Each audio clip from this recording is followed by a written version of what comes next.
Hello, I'm Malcolm Hazlitt. My life is an open canvas, but what would I look like if I were a cartoon? Well, I'm about to find out with caricature cartoonist Paul Duff next on OurTime. And welcome to OurTime. This is Paul Duff, cartoonist, caricaturist extraordinaire. Hello, Malcolm. Thank you. Thanks for having me on board. Now, tonight. I'm amazed because I've seen you quite quickly draw people's caricatures. So here's a face, go for it.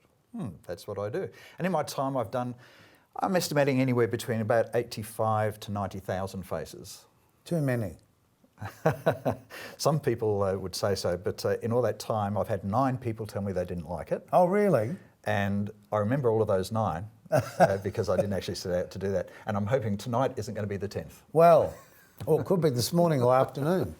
So here I am. I'll talk to you while you draw. Shall we get going? Yes, please do. Okay, thanks, Malcolm. I'll just get stuck into your face with a pencil. In the nicest possible way. So tell me, Paul, where did this start? Were you a child who just couldn't stop drawing?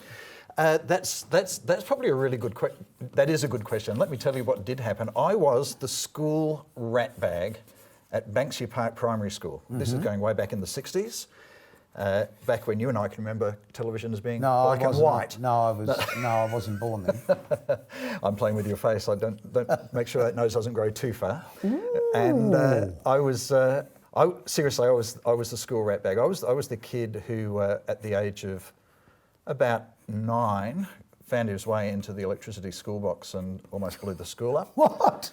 Yeah, I'm lucky to be alive. Seriously, this is Banksia Park Primary School. I was a very aggressive, violent, foul-mouthed. I stole. I was just the school rat bag.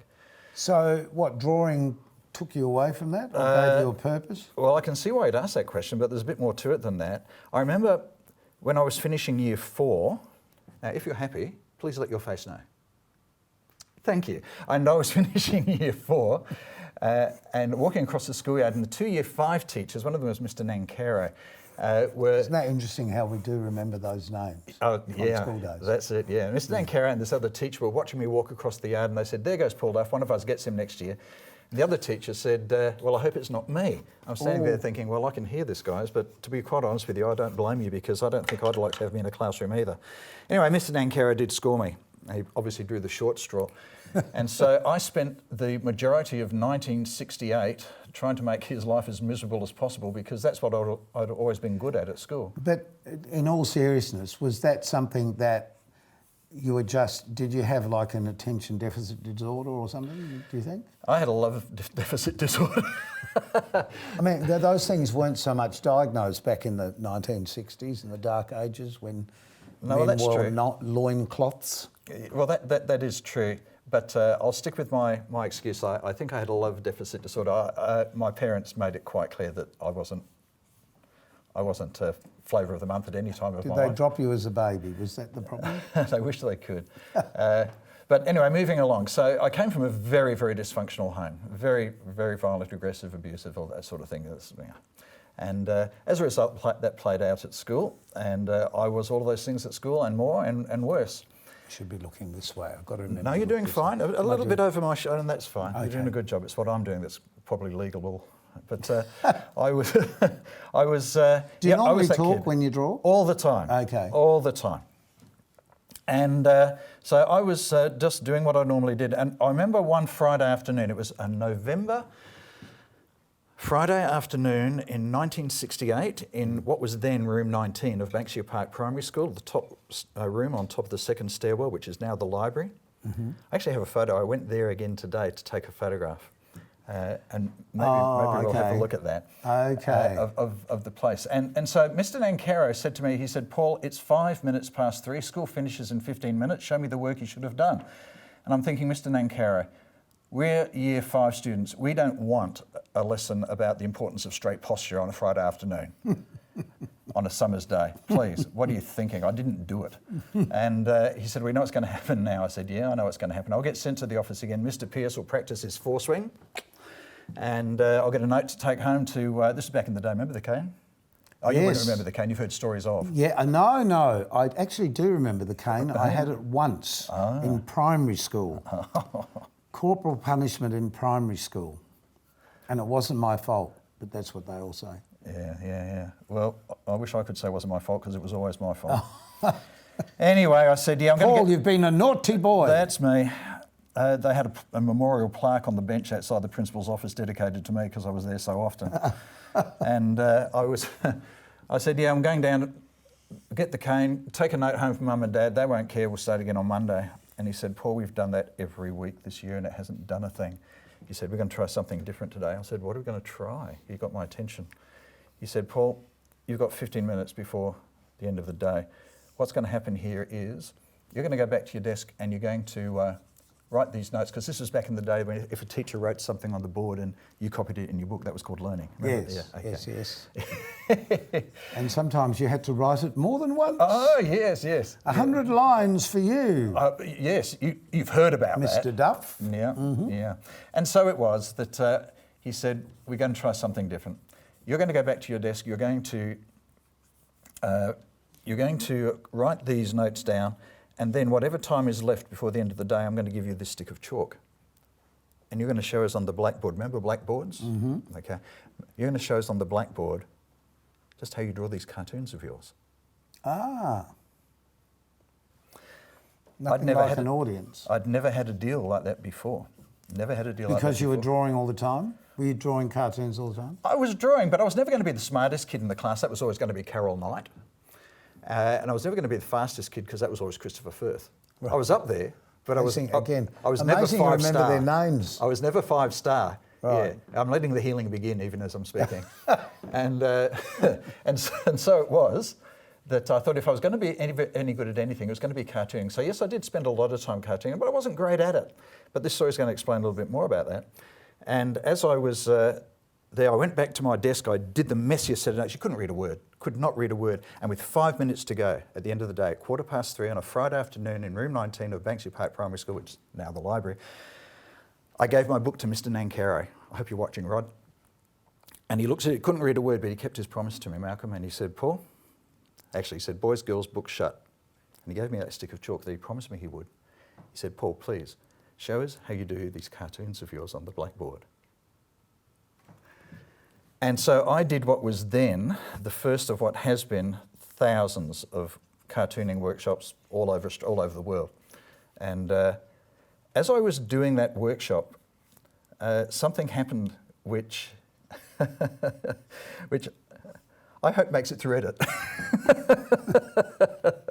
Because as I was there, as a boy with no hope, no future, no destiny, no faith, no religion, no prayer, God spoke to me. He said, Paul, today I'm giving you the gift of cartooning. As a 10-year-old dysfunctional boy, he said, nobody's got a hope for you. Nobody's got a plan for you, but I've got a plan for your life, Paul. I want you to follow me. He said, today you've seen the power of grace you didn't deserve over the punishment you should have received. And I got that straight away because I knew at that very moment I should have been bending over getting 6 of the juiciest from Mr. Pierce. Mm-hmm.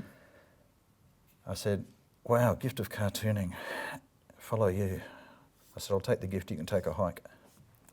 And was that what you really identify as your beginning? So much so, Malcolm, that I went back all the way there today to take a photograph at the very spot where I stood on where it happened 51 years ago. And I told the story to the staff there, right. Or some of the staff. And we were a little bit teary. But fast forward 7 years, and this is what gets a little bit heavy. After a failed suicide attempt, I came back to God and I said, is that deal still there? And he said, I didn't leave you, you left me. Of course it is. And that's when I said, okay, let's do this your way. And since then, I've been drawing cartoons and caricatures in Australia, overseas, around the world, for all sorts of reasons, for all sorts of people, in all sorts of different circumstances and all sorts of situations. Mm. And that promise that God made, that highly dysfunctional, hate-filled, violent, aggressive, loudmouth, pyromanic, horrible child in November 1968 is still happening today. And you saw it happening at the event that we were both working at. Yes, that's how I found you. That's yes. right. And so that's said the story. At the time, it's amazing that our paths hadn't crossed before. Yeah. And because Adelaide isn't the biggest of places. No, we're it's not. Shooting this. It's not. But then you've been working all over the place, so. Yeah, oh, that's right. And While you've been in one place, I've obviously been in another. yeah, well, only one of us is needed in that place, and so we've done our responsible things. Yes. And maybe later on I'll get to tell you some of the stories of the things that have happened in these other countries and things that we're still doing. We certainly will talk about that. How's this going? Well, I think we're just about done, apart from the legals. It's Fred Flintstone. Better than Wilma. Fred Flintstone. You never do. Better than Wilma. So this turned out to be a little bit different than I was expecting, but I was enjoying the chat so much. I think that what we'll do is we'll leave this with our legal people and see what happens next. That's amazing. Look, no one's ever done that before. Well, That's I knew that amazing. because they never come back for a second one. They all say that. I'm so impressed with that. We're going to keep talking, but we're going to take a short break right now, and we'll be back in a tick.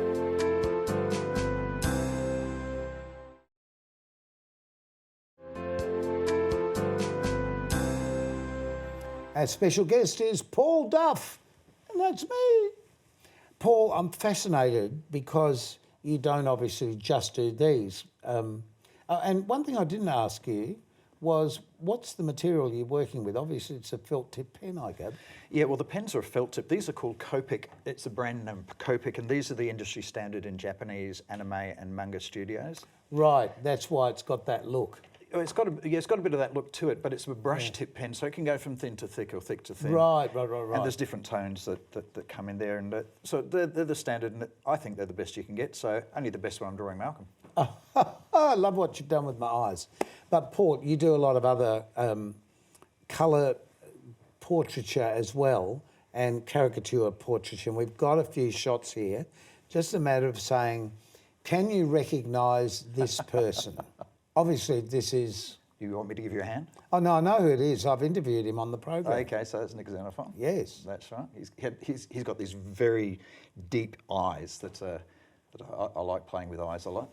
And, of course, the high forehead and almost a hairstyle a little bit like yours there. No, no one's got one like me. I can take mine off at night. Yes, so that's Nick. Now, when I first saw this one... You know, Camilla doesn't think he has big ears. Exactly. Dear Prince Charles, I wonder how many caricatures have been done of him featuring his ears. Not enough. I got a phone call about this one from a French publisher 2 years ago, and they're saying in our high school books, when we're talking about all things English, we want a caricature of Prince Charles. Can we use this one of yours in there? So this one is actually published in children's, well, the French high school books this year. I love it. Yeah, probably doesn't show the greatest respect for the English, but then again, the French probably never have. Well, this one I love because I can see what you've done cleverly with that. It was hard to find a time when both Donald and I were available because I'm just too busy. Yes. But he found a time and we played with it, and so that's Donald smiling. Yes, it is. I love the big mouth. This one is interesting. I realise, again, what you've done, you've inserted your artwork in a photo with his hand up. You foiled my trick. I'm sorry. Yes. But it's lovely because of the expression on both faces. It just tells the whole story of itself. Yeah, I obviously never knew him, but he's in the industry. We have a name for faces like that. We call it either a smorgasbord or a home run. And it just gives a lot to work with. I think both. Yeah. Now, I love this one because she's weathered many movies over the years. Oh, Maggie. And she had a rebirth in Harry Potter. Yes. And yes. she's a wonderful actor. Yeah. English. Yes. And... I'm letting you say. Yeah, and well, it's Maggie Smith, isn't it? And so she's done everything, and I actually particularly love it when she works with Judi Dench. Yeah. There's just a chemistry there that you don't get anywhere. I'm hoping that one day she sits down and does something with Bill Nye. That would be interesting, yes. Yeah, I think so, yeah. But she's great. And I loved her in Downton Abbey as well. Right, yeah, well, yes, exactly. What an interesting angle and what an interesting face he has. Yeah, well, we know him as two personas, as obviously Gandalf, and then Ian, as he's known. And this was one which, when I saw the reference photo, the thing that got my attention was the light just sitting on his shoulder coming through his hair. And that's the thing I wanted to capture. But to make context of it, I had to do the whole thing. Well, yes, yeah. but isn't it? That's fantastic. Yeah, and these are all done digitally. I use Photoshop. Right, I was So- going to ask you about that. Yeah. Because obviously these are, well, there's Judi Dench, yes. Yeah, so this all starts from a blank screen. This isn't photo manipulation. And I remember one day I got the biggest compliment of my life when a company asked me to do caricatures of their staff, and I sent them and they said, we don't want photo manipulation, we want original caricatures. I said, these are original caricatures. One of these will take, one of the digital ones will take me anywhere between 6 and 20 hours to Well, do. this one here, I don't recognise any faces there. No, that's probably because you don't do your shopping at their particular veggie shop in the Adelaide Hills. There you go. Okay, so it's a family who runs a veggie shop. And that would be just fantastic to have on their, well, in their veggie shop, I imagine. Well, it's up in their boardroom, but that was also the artwork for their calendar that they gave out Right. for the customers as a So it's freebie. not just famous people, it's people who have created their own fame in their own society. Well, that's right, and I don't know, you wouldn't understand this because you are famous, but I find it really hard being famous when no one knows who I am. I'm not famous, I'm just me. Well, here's fame. Yeah, so that's Steve Smith, and there's just something about his features which, as a grown man, he still looks to me like he's got so Like much a boy. childishness. He does, actually, yes, he does. And I stretched out on that one. Ah, no, excellent. Just lovely to see Thanks. the colour too. So you obviously work in both. Where I saw you, you were just happily sitting at a table with people sitting opposite you, chatting away and drawing madly. Is this what you do most of the time, or have you got other things happening in your world? Yeah, well, the live caricature is the mainstay. I do a lot of commissions, so people will send me photos, and I'll do ones similar to the celebrity ones that were there, and we frame them up. I send them all over Australia, and every now and then overseas as well. So I'll be sending about 3 or 4 of those a week at the moment. So that's Right. very, very busy. I also have other business interests in education because I am previously a teacher. But Well, hang on, just stop there for a minute. So from the classroom, when more or less you felt, as you said, the hand of God telling you, I'm giving you this gift. Yes. What happened after that? Because we sort of stopped the story there. Okay. Well, I came back because my life was a mess. I came back at the age of 17, outside the Piccadilly Theatre in North Adelaide. I just graduated high school. It was November again, 1975. And that was going to be, in my plan, the last day. I was in a very, very dark place. But I thank God he made me a coward, and I went up catching the bus instead and got on there, and I said, okay, God, let's do this your way. Since then, the door has opened up for me to do cartooning, but I also spent 40 years as a registered teacher, teaching in primary schools, but also establishing schools in the Australian outback. Right, what were you teaching? I was a primary school teacher. Oh, everything. Yeah, pretty much everything. Pretty much everything. Yeah, a lot of advanced underwater Latvian alphabet yodeling. Of course, 'cause Amateur every nocturnal child wombat needs to know tickler. that. Yes. Yeah, because everybody's got their own wombat. Of course. So a lot of everything, but just having a lot of fun. Of course, the cartooning was always there. Did you use that?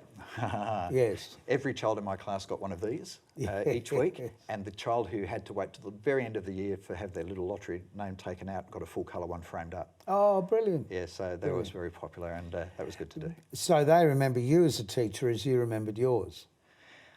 I hoped to give some example of grace to them that I had received from Mr. Nankara. Yeah, and 42 years. And then that became probably my recommended adult dosage. But I still do education and have planted schools, like I said, in the Australian outback, the Chinese Himalayas, and in Uganda in Africa. How did that come about? How did the overseas work come about for you?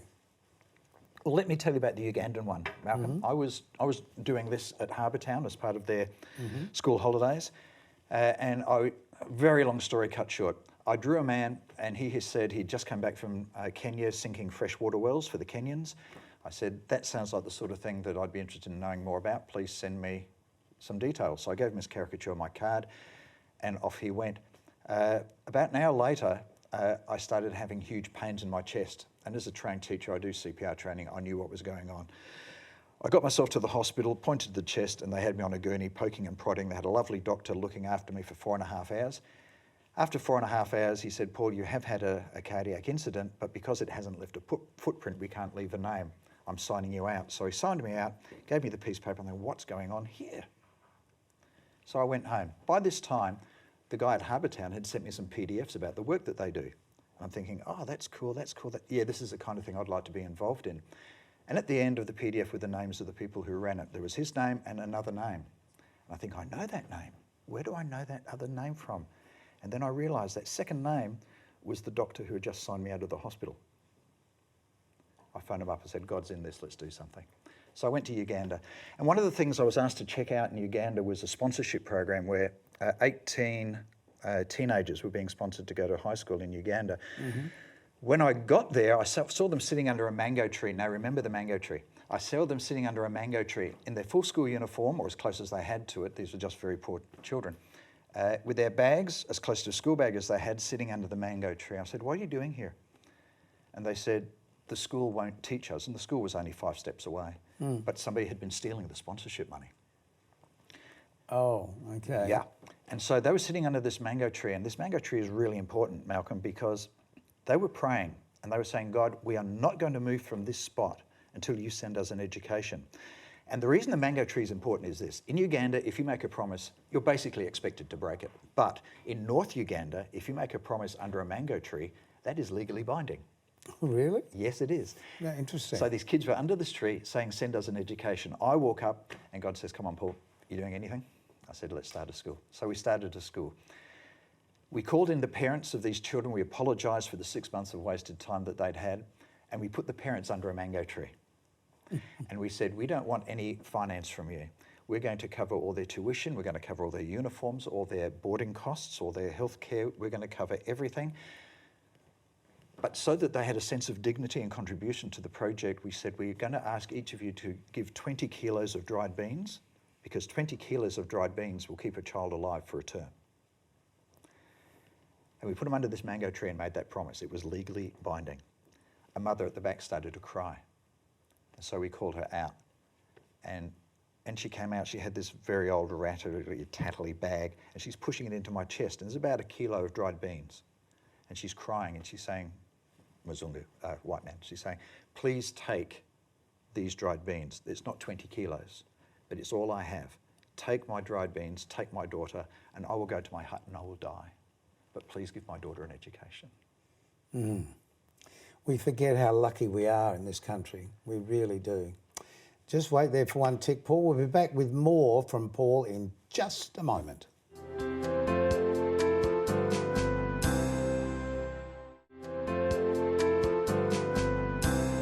Our guest on this episode of OurTime is Paul Duff, cartoonist extraordinaire who's just drawn me there. Fred Flintstone. I always knew I looked like Fred. Better than Wilma. Paul, what do you still want to achieve in your life? What do you want to do when you grow up, so to speak? Well, I tried growing up once. It didn't work for me. But the second childhood I'm having now is better than my first by a long shot. I am still heavily involved with projects overseas, but with COVID, obviously we're having to do those over the internet. Yep. And we're actually finding we can achieve more without my having to catch aeroplanes and spend weeks in transit everywhere. So we're doing a lot with helping community leaders to develop their skills to lead their communities better in countries where they don't necessarily have that ability to acquire that kind of knowledge and training. Finding that to be very, very exciting. I also am a partner in a tutoring business, with keeping my finger in tutoring, and we're offering products which are out of your run-of-the-mill sort of vanilla kind of tutoring, and that keeps me very busy too. But Can you give us some examples of that? Okay, so we don't just teach a child how to beat long division in 12 easy lessons, but we teach a child how to beat long division and become a better learner, a more autonomous learner, a problem solver, critical thinker, creative thinker, lateral thinker. I understand what you're saying. So higher order thinking skills, not just solving division. Yep. And I've got 14 grandchildren, and they keep me very, very busy, and I love every one of them. I'm sure they do. Yeah.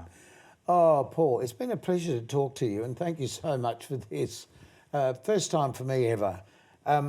With your projects overseas and what you're doing in the future, what's the next sort of hurdle for you? I think I'm going to need more help with the projects overseas. They're very demanding. But as that's Do you feel needed, this is giving back for what you've been given? Oh, yeah. Mr. Nankero, as a 10-year-old boy, took a moment to show me a small window of what grace is. Yep. And I'm hoping that some aspects of my life reveal what grace is for other people, to give them a hope, to give them a future. But this is genuinely what we should all be doing as human beings, isn't it? It's what God's called us to do. Passing on. Look, it's been great. Thank you so much, Paul. Until next time, it's time for us to go. Keep yourself nice till then. Bye.